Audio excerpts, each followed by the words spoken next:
All right, today we're talking about how to leverage AI in your business and how to leverage these creative and productivity tools that come through AI in your business without getting overwhelmed. My guest today is Brad Costanzo. I'll tell you more about him in a second, so stay tuned.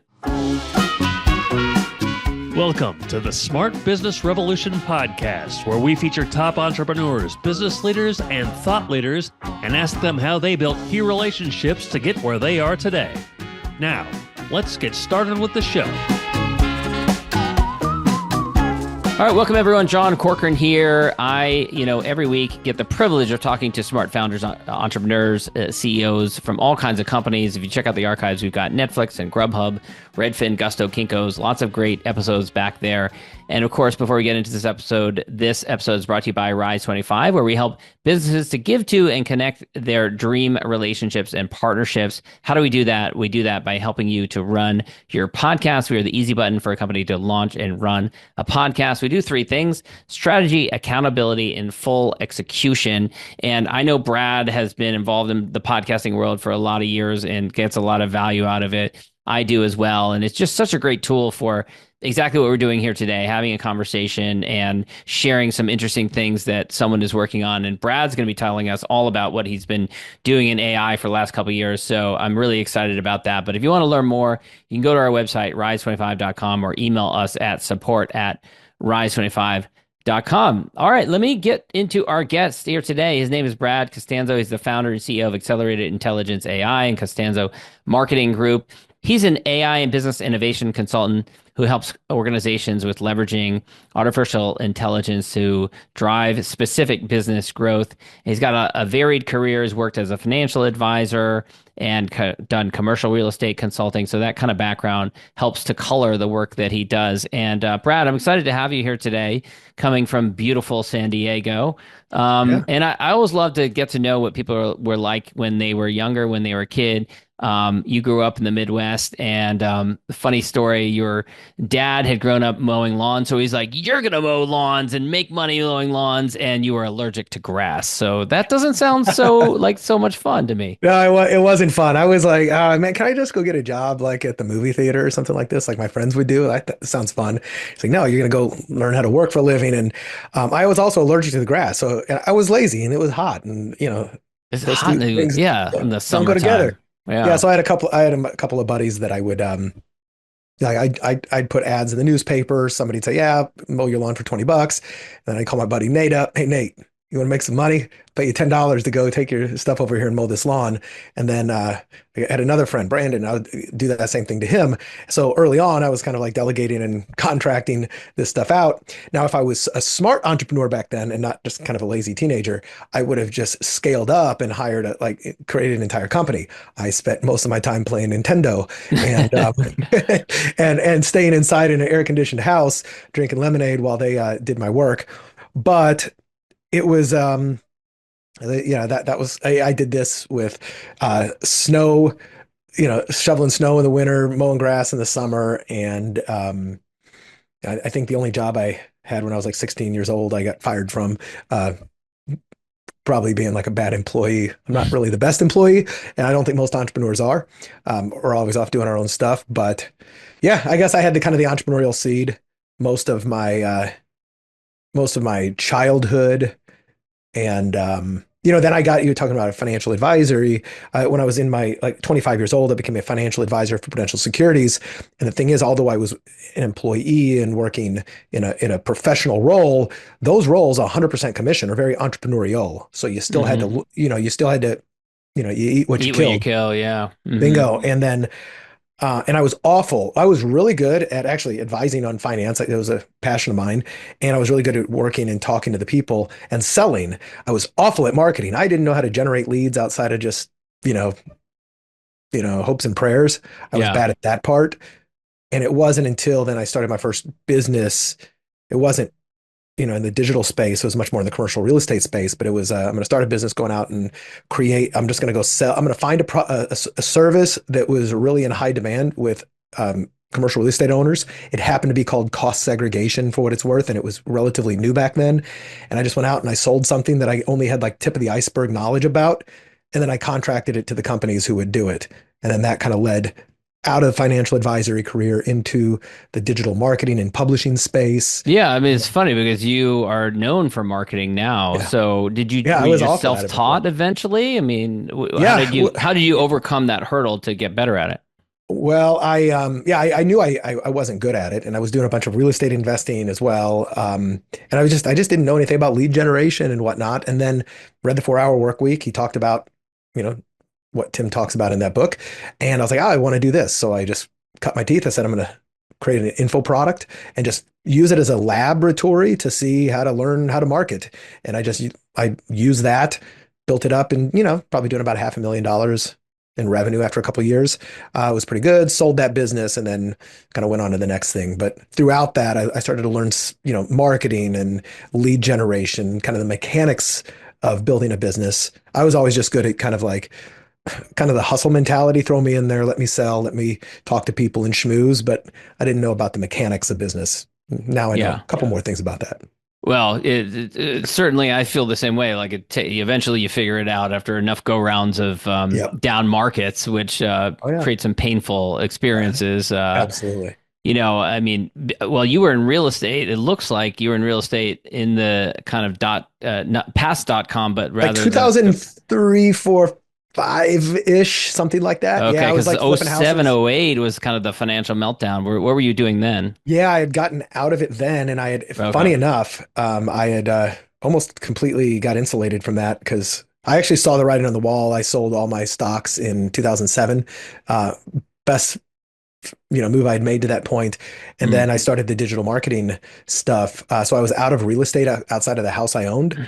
But prior like 3 or 4 years, back in 2000, I lost everything I had in the stock market. I was a financial advisor and I lost everything because I was like, ooh, margin looks Because you fun. were I in, can, you were in, oh, because you were margin, investing on leverage. margin. Okay, Oh yeah, got it. leverage liquidated me. And then I saw a bunch of friends making money with real estate house flipping and rehabs. I didn't know anything about it, so I Googled real estate investing course, and I found I the first thing on Google. It was an ad. I bought that. I got halfway through it. I stumbled across some dude who had 3 houses for sale. I bought all three, and I was like, "Oh damn, what do I do now?" And I called my dad. I was like, "I don't know how to rehab houses. Do you?" So then we rehabbed the houses. I made like a Were hundred they grand. in really bad shape, these three houses? No, they weren't too bad. They're bad enough, right? Bad Okay. enough, but they weren't like complete teardowns or anything. So it was enough that my dad and I, and then a contractor or two, would come and do the work. But that's kind of like been one of my strengths is I'm very much of a quick start, like a lot of entrepreneurs are. I jump in and then I Like go, I'll figure it oh, out as I go what? down. Yeah. Yeah, what do I do now? Yeah. I got to say, it's been a superpower. It's also exhausting because I find myself still doing that. Like I'm here. Oh Yeah. damn, what's next? But there's nothing like that pressure. It kicks you in the butt. That it's like sink or swim. You're in the game. Now figure it out, right? So Yeah. And I that's certainly the case bringing us to like present day with yeah AI because yeah. every day there's a new tool coming out. There's new capabilities that AI is possible, I love can and hate that piece. Like yeah. it's exciting and overwhelming. It is because there's never been a technology in our lifetimes that's been like that, where it's been so rapid, like you think you figured something out and then something new comes along, Yeah, it's we thought the insane. internet changed things quickly. The internet changed things at such a snail's pace. I mean, Yeah. I watched it happen. This was completely revolutionary, and it's as I said, it's the part I love and hate. I'm that ADD entrepreneur. I love shiny objects. This is the shiny object you can't afford to ignore. And so, although it feeds the ADD and the novelty pings every single day, once more it's exhausting, and it leads to what I call toolphoria, where you're like, oh, look at this new tool. Look what this can do. I can make 10-second videos of randomly weird stuff, or I can make this, that, or the other. I can make a poem or a song. Like, and then I have to stop and go, no, wait a Why minute. am I doing this? Those Yeah. don't make me Yeah. money, Yeah. right? So, um, and I think kind of it goes back to when I was a child too. Why were you motivated to do AI? Well, I like shortcuts, or what's the book by what's his name? Smart Cuts. And I like looking for leverage points, and it's the ultimate leverage point. I want to be able to do less, but I want to be able to do the things I do better. And when I discovered AI, it was very much of of an accelerator, to use a very overused word. But I'm not a technological guy. I'm a good tinkerer. I'm good with software. I was using AI tools before they were cool, before OpenAI came out. Um, this stuff came out, and I had been doing a lot of boutique marketing and growth advisory work for different types of businesses. And one of them was a big marketing agency, and I just started to play with a lot of the tools that were available, from ChatGPT to the explosion of new stuff, and just started applying them to get results for my clients and for this marketing agency. And it just started to work really quickly, as anybody who's played with AI knows it can do. And then one thing led to the next, and then people would say, maybe you can help me, and maybe you can come speak on my stage or my podcast. And I very much felt like, the in the land of the blind, the one-eyed man. Right. I'll be the first one to say, don't ask me how to program a large language model. Don't ask me how to even go to GitHub and run all of these hyper advanced models. What I'm really good at doing is that intersection of really like what the AI can do, what the business needs done, and what the entrepreneur really wants out of their life. Do they want to be more creative? Do they want to be more productive? A combination. And I help kind of connect those dots without the overwhelm. And to use another overused term, I help separate the signal from the noise, because there's a Hmm. lot of noise. And It is mo crazy because businesses are being replaced rapidly. And I Mhm. think about this because my mom was a travel agent when I was growing up, and travel agencies basically disappeared, right? Yep. Like we buy our books, we book our flights online. And my first jobs were as a writer. And now, Yeah. like, I don't know why, you would hire a writer. Or Yeah. or rather, you could hire a writer or an editor, and then they, using AI tools, can oversee a larger portfolio of content creation. Bingo. Um, Well, what you would do, and so yeah, it is, we can definitely get into some of the philosophic aspects, because it is as scary, if not more scary, than it is exciting. And to use another metaphor, kind of, they say that if you and a friend are outrunning a bear in the woods, you just got to outrun your friend. And I kind of feel like I just got to outrun everybody who's not starting to adopt this and evolve along with it. And so, yeah, a lot of jobs will be lost, but at the same time, it democratizes access to opportunity. So mm, the moats are gone, and for those who don't know what a moat is, it's just a protective barrier in your business. Like, Amazon has a huge moat because they have so much technology and distribution and economies of scale and price power. They can basically kick everybody around. And large software companies have a moat in building their software, because building software costs hundreds of thousands, millions of dollars to hire the right team of engineers and to do all this other stuff. Well, these moats are starting to disappear really quickly, especially with software. AI is writing software, or AI is right now helping novices write software, and then it's hmm helping software developers write software 10 times quicker. And then very soon, if not already happening, software is writing software. And but that also means that, you know, if you have an idea, you can now utilize AI to get MVP sections up, and you don't need to have hundreds of thousands or millions of dollars. And although your job may be replaced, you now have the tools, if you choose to do so, to create your own opportunity. It's the exact same thing the internet gave a lot of people the access to, have tools to get distribution and et cetera.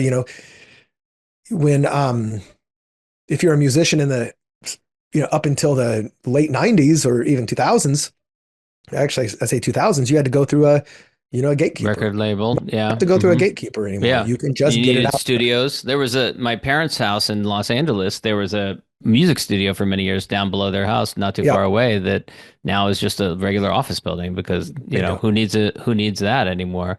Yep. So it's kind of interesting. So a lot of these companies these days, my experience talking to different companies, they're not quite sure where to get started. Yep. They hear the buzzwords, they hear about AI, they're not even sure where to learn it. Let's start there. Yeah. So, in the early days when ChatGPT first came out, for me, it was Twitter, it was things like that, and eventually like podcasts, YouTube tutorials, stuff like that. Where do you go to keep abreast of the Yeah, changing? I'd say X, formerly known as Twitter, and YouTube are still two of my first things. I'll oftentimes see something quickly on X, and then I'll go to YouTube to find some deeper dives into those things.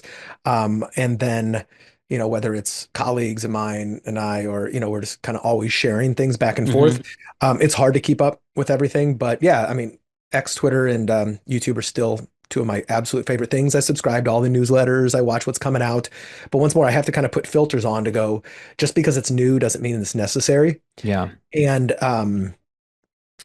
you know, I tell like most of my clients are business owners, right? They have an existing business. They're a CEO or high level executive, and they're busy, so they don't have the time to learn everything. So they want to learn the necessary things. So in my business, what I've evolved it to is kind of what I call AI enablement, which is kind of a combination of training, education, consulting.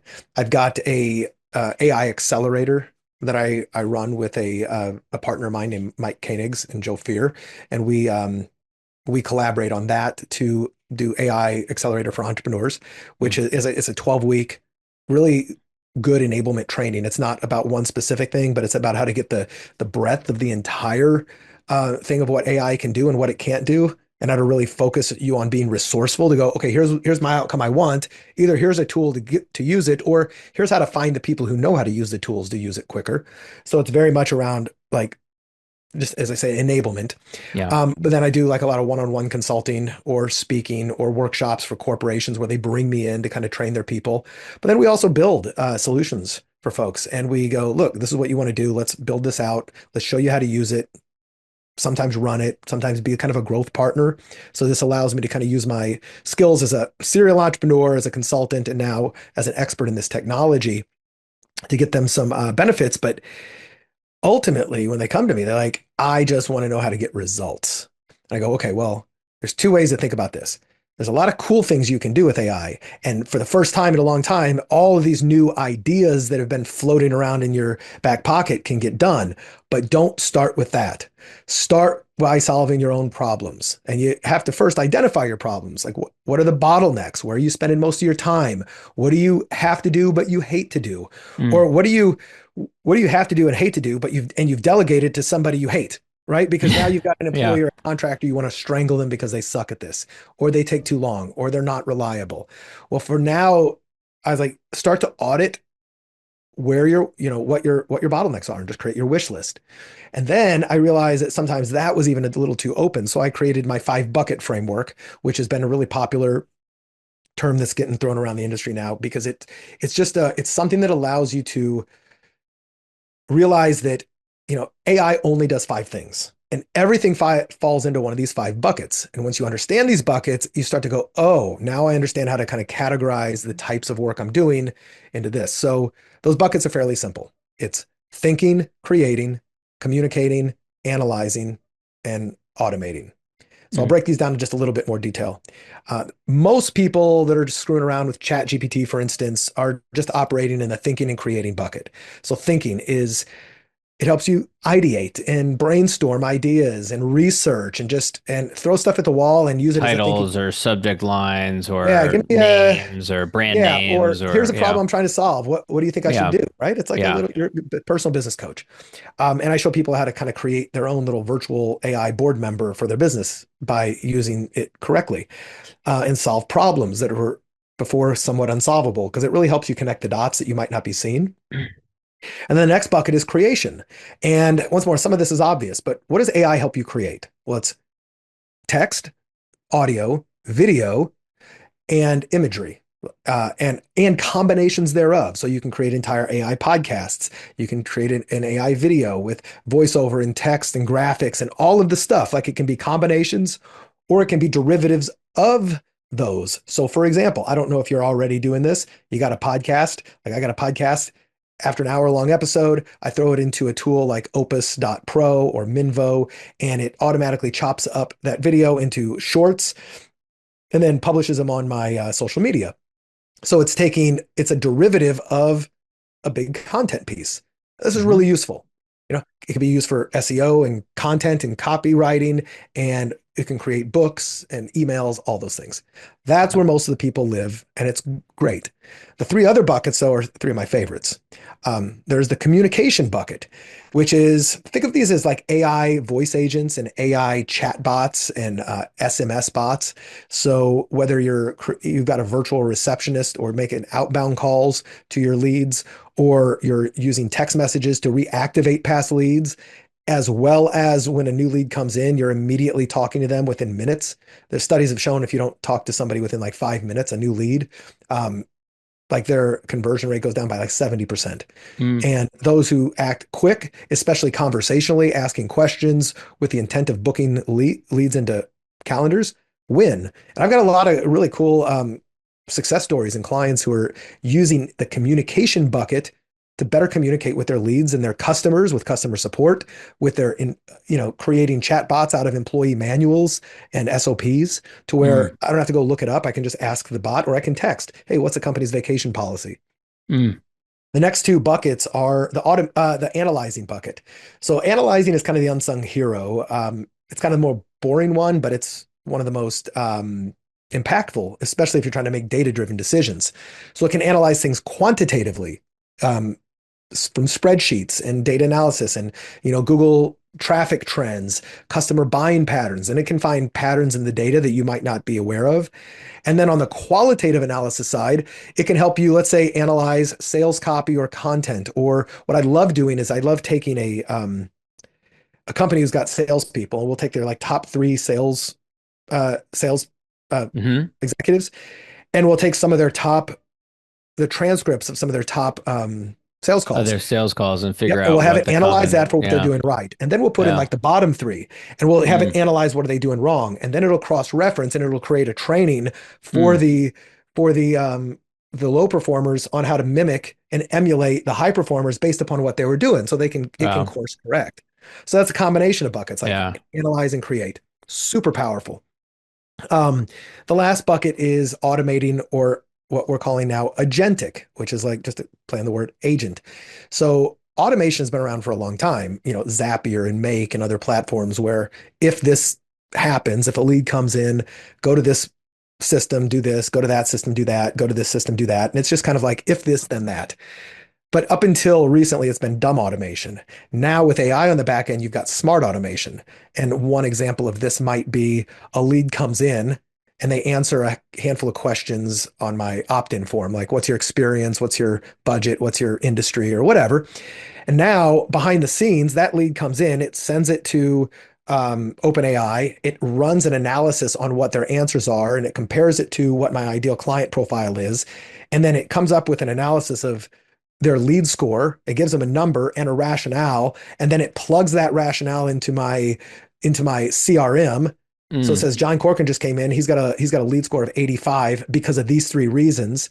And then if you've got a high lead score, maybe it sends it to your best salespeople. And if it's got a low lead score, maybe it sends it to your lower end Wow. ones. And this Wow. all happens behind the scenes automatically. Mm. And then it sends a message in Slack. Hey, high lead score came in. Here's what you need to know about Move them. quickly. Yeah, Yeah. and this is kind of agentic automation. Now, those five buckets, awesome. How do I use them? Thinking, creating, communicating, analyzing, and automating. Well, just take a look at your daily workflow and go, where am I spending the most time and where do I need the most help? Who do I need to hire people? Well, you need to hire salespeople or receptionists or customer support. Maybe that's the communication bucket. So you write that down. You go, all right, well, if I were to automate this, is there an AI solution for this? Well, maybe there is. And they can go research on their own, or they can call me or the clients who I work with. They tell me this, and I go, yeah, this is exactly how I would do it. And we'll build it for you. So these things, first, as I said, find your problems, solve them, categorize them into these buckets, and then find the solutions. You may only find one or two solutions that can buy back a day or two of your time. That's worth it. Yeah. Um, the other thing that I do that like to kind of round it out, have you ever heard of an ICE matrix, impact, confidence, and ease? No. So this is one of my favorite little tools to score projects by how viable they are. And it's really simple. So let's just say you came up with 10 ideas on how to grow this podcast to be the number one business podcast in the world. And you're like, okay, I could do this and this and this and this and this. And then you just list them out. Now you can do it on a spreadsheet. Column A is impact. Column B is confidence. Column C is ease. So you go, on a scale of 1 to 10, how much impact would this idea have if I'm able to pull it off? Is it create a new logo? Well, that'd be easy, but it's low impact, right? Hmm. Is it advertise in something? Maybe it has a high impact. Now, what's your confidence in your ability to either pull this off, or what's your confidence in its impact? It may be a 5. It may be like, yeah, I don't know. It might work. It might not. Or it might be something like, hell yes, if I had this, it would be a 10 impact. So a 10 confidence, 10 impact. The last one is ease, or effort. Like Is it going to be easy? Is it push a button and it's done? Or is it we have to create a mobile app for something and invest hundreds of thousands of dollars? Well, that might have a lower score. Then all you do is you just kind of average those scores and sort them by the highest ranking. And now you've got all these ideas you came up with and you've quantified them on how much impact, how much confidence, and how easy would this be to pull off. And then it gives you your prioritized list of projects. That's what super I do when I'm helpful working with for clients. so it's super helpful for someone like me who's got a million different ideas of things that I could work on and kind of filtering it through like here's what you should work on. Yeah. I have a living list somewhere in my Google Drive. It's just a Google spreadsheet. And whenever I come up with a new idea, I just go drop it on there. And then, and I might not score it right away. I'll just drop it on there, but sometimes I'll score it like, I, C, and E, and then I'll come back to it later and I'll come do some stuff. And then I just resort the whole thing and I see where it lies. Sometimes I had such a good idea, it pops it up to the top of my list and I go, I guess I'm working on that next. But it's a great way to to create like a little idea journal, rank it by impact, confidence, and ease. Sometimes I throw another one on there like cost, because it might be high impact, high confidence, and really easy, but super expensive. So that's my little one I'll add. This is great. My business partner Jeremy and I are constantly talking about should we do this, should we do that. So this sounds like a tiebreaker. We'll have to start using it. I don't know. And I'll even ChatGPT said, I'll send you, and if anybody wants to have, I'll happy to give this away for free. I'll give you my little Google Sheet template for a nice template, and it's cool. got all the formulas in it. Right. It's insanely easy to use, but it's really, really helpful. But I'll send it to you afterwards, and if you want to share it in the show notes, feel free. Yeah, that'd be great. Tell me about you have a client that you worked with. There was a 1,000 employee resort in Florida, where you, and I don't know when this was, but when you came in, they were not utilizing ChatGPT at all. And there's one particular woman that you were able to save 3 months of her year from putting this in place. That sounds just mind-boggling. Yeah, they brought me in to do. She goes, I know we need to do to adopt AI. We don't know where to start. Some of us is kind of screwed around with ChatGPT. So I did a 2-day on-site workshop for about 60 of their department managers. So they brought me in. It was kind of like a little mini seminar workshop. Had this stage up behind me, and I just kind of taught and like enablement. Like, here's what you need to know. Here's how to prompt. Here's fairly basic things. And then so one woman, I think she was in HR, had to do, I can't remember exactly the solution, but there was some data that she had to crunch, analyze, create like a report out of, as well as a narrative of it and how it fits into everything else.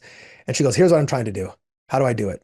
And I just thought for about 10 minutes and I got on ChatGPT and I created a custom GPT for her and just kind of effing around and figuring it out. FAFO. I was able to do it. And I was like, okay, does this work for you? And she saw the output and she was like staring at it for about 5 seconds. Then she looked up at me. She goes, you don't understand. This takes me about a full week to work on every single month. Wow. Like I work at least, spend an entire, once more, like 5 days a month she spends doing this. She goes, you just did it in 10 minutes. I think you just saved me a week a month, which is, 3 months a year. 3 months a year. And and she did. I went back to the company about 2 or 3 months later because, these integration processes, and it went from like 5 or 10% of the people that even played with ChatGPT to now 80 or 90% of the people are using AI every single day, and it's revolutionized their business. And it's that concept that small hinges swing big doors, and it's because of leverage, and AI gives you the ultimate leverage. People just have to learn how to think through it and go AI first and remind themselves that they don't have to actually be a super expert in this stuff. I'll tell you my best hack for getting really good at AI without paying anybody to learn.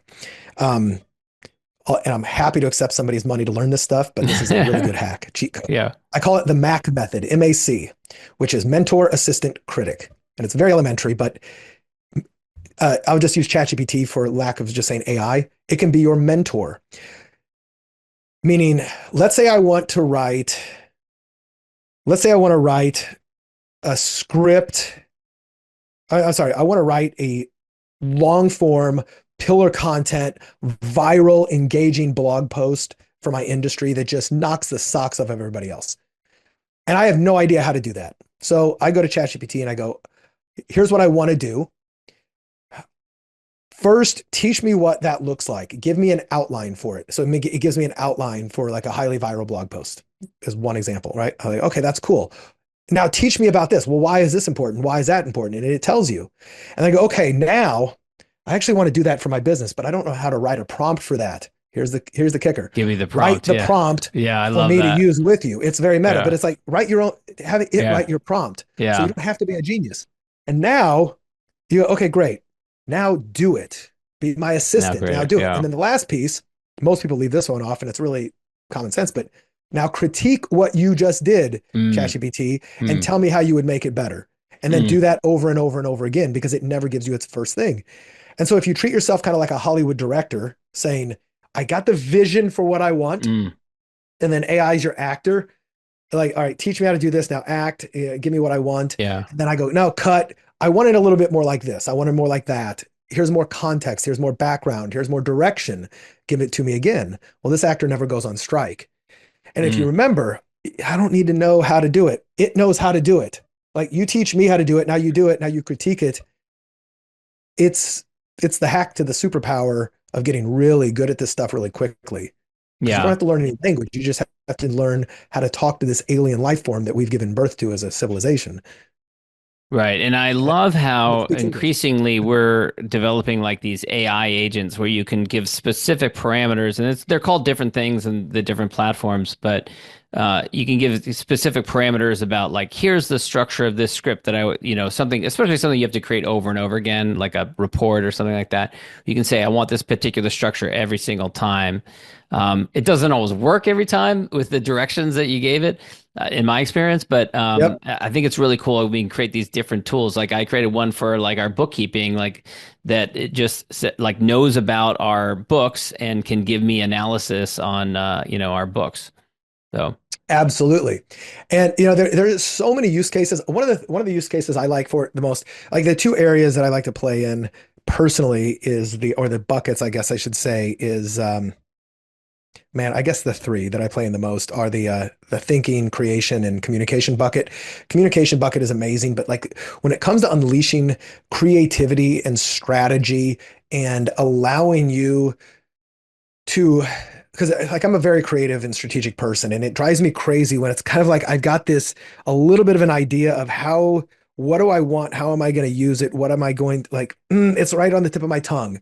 And then I just kind of vomit into AI and it gives me exactly what I was looking for or almost. And then I give it a little tweak. And once more, it unleashes this creative, resistance that I might have had because now I can see it, like whether it's writing books or articles or video scripts or even a complete brand. mm, Like I love helping people reinvent brands, and in fact, I'm in the mode of reinventing my own brand on accelerated intelligence right now. And just the other night, I was using ChatGPT, and one of the things I did is I just kind of vomited into what I was thinking.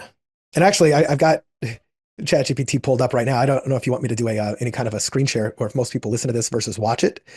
well, you But can do it on screen share, sure. Yeah, cool. they I'll can go read to through the YouTube video if they want. yep. And I'm going to show Oh. you a little something that I did here. And this is a peek into my own existing brand and a little bit of a minor reinvention that I want to do. Or I guess I'd call this a brand expansion. Can you see the Mm. correct screen here? Yeah. So All right, cool. you say need help brainstorming a new business personal brand for my company. Yeah. Now this Yeah. is long, but I'm gonna give you a little bit more of a synopsis of it so people don't have to sit here and read it. But acceleratedintelligence.ai right now, it's very agency focused. It's very corporate professional looking. And I really want to build out more of a platform brand around this concept of accelerated intelligence. Because the way I see it, and here's what I say. I'm Brad. Here's my company. Exactly that. I want to build more of a thought leadership brand where AI is a subset, where artificial intelligence is a tool, but the outcome is accelerated intelligence. And this can be artificial, emotional, business, financial, social, relation, overall business and professional development. So I want to make it less about the technology of AI and much more about the outcomes that it can produce by leveraging it to think better, make better decisions, et cetera. And I said I want this to be about the intersection of my interests and my history, and I want it to be about these topics, etc. I'm trying to think how all these would tie together. Now I said, please act as my mentor and help me Mm. ideate on how all of this might come together and coalesce. Feel free to ask me any qualifying questions. Ultimately, I want to paint a vision of what this brand could be And then later we'll map out a new website. Now Mm. I do this stuff for a living, right? But it's hard for us to sometimes go, especially when you're doing it for yourself. Yeah. So then it asked me some questions and I answered these questions, right? So I'm going to skip over. These are just the questions it asked me to answer. And then I answered them. Okay, here's how I Mm-hmm. define it. And then I'm going to show you what it did. So now it starts to say, okay, here's your movement. I'm only going to read a few key parts, but accelerated intelligence is the ultimate toolkit for high-level thinkers, entrepreneurs, and ambitious individuals who want to evolve faster, master modern tools, and sharpen their decision-making in an AI-driven world. It isn't about replacing your intelligence. It's about using AI to enhance your thinking, execution, and impact. Like that's good. Yeah. Like it would take me Yeah. some real wordsmithing. Yeah. And then it goes on, it gives me my core message, Well, that's and cool.